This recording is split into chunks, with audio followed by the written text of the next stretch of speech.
Assalamualaikum warahmatullahi wabarakatuh. Perkenalkan, nama saya Nada Aprilia dengan NIM 8020190193. Saya kelas 04 PT7.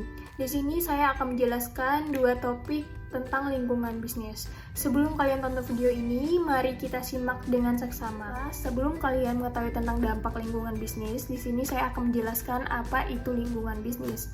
Lingkungan bisnis adalah segala sesuatu yang mempengaruhi aktivitas bisnis dalam suatu lembaga ataupun perusahaan. Sebelumnya kita sudah menjelaskan tentang faktor internal, dan di sini ada beberapa faktor eksternal, yaitu faktor-faktor peluang dan ancaman yang ditinjau dari ada aspek pasar, aspek kompetitor atau pesaing, aspek pemasok, dan aspek pemerintah. Untuk aspek pasar memiliki beberapa faktor seperti target pasar yang pasti, kedua ada gaya hidup masyarakatnya serba mau instan, ketiga gaya hidup masyarakat yang sangat senang berkumpul dan menghabiskan waktu di rumah makan. Sedangkan untuk aspek kompetitor atau aspek pesaing juga memiliki faktor dari luar, seperti pesaing menerapkan harga yang lebih murah. Contohnya seperti rumah makan lainnya menerapkan dengan harga nasi bungkus yang lebih murah, sedangkan rumah makan kita harganya lebih tinggi. Yang kedua itu adalah pesaing menjual jenis-jenis makanan baru yang dapat menarik daya tarik konsumen. Itu adalah salah satu faktor eksternal yang sering terjadi di kalangan masyarakat. Lanjut juga ada aspek pemasok, seperti pemasokan yang selalu menyediakan bahan baku. Dan juga ada aspek pemerintahan. Faktor dari luar seperti peraturan pemerintah terhadap penetapan harga bahan baku seperti beras dan bahan baku lainnya seperti gula maupun bahan baku yang masih belum stabil. Beberapa resiko usaha rumah makan, yang pertama yaitu cita rasa yang kurang menarik. Seperti pelanggan itu cepat bosan karena rasanya yang itu-itu saja. Yang kedua yaitu ada persaingan ketat.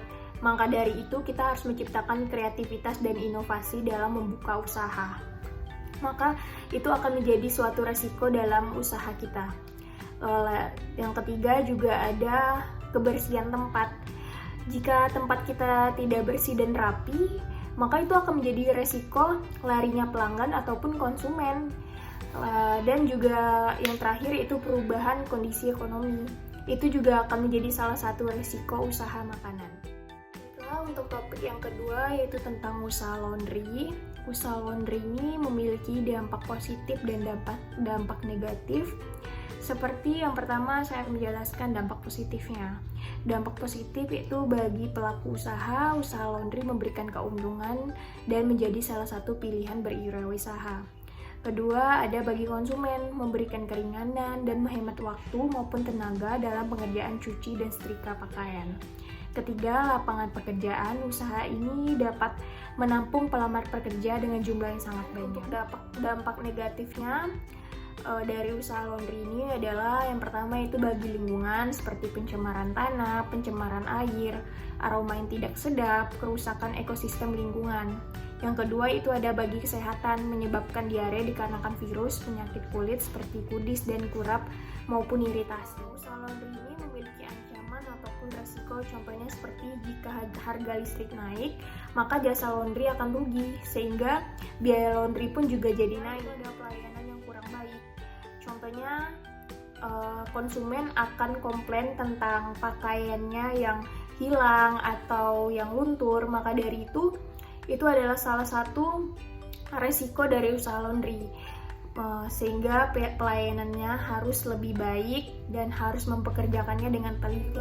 Inilah penjelasan tentang dampak ataupun analisa dari topik lingkungan bisnis dari saya. Semoga bermanfaat. Lebih dan kurangnya saya minta maaf. Saya ucapkan wassalamualaikum warahmatullahi wabarakatuh.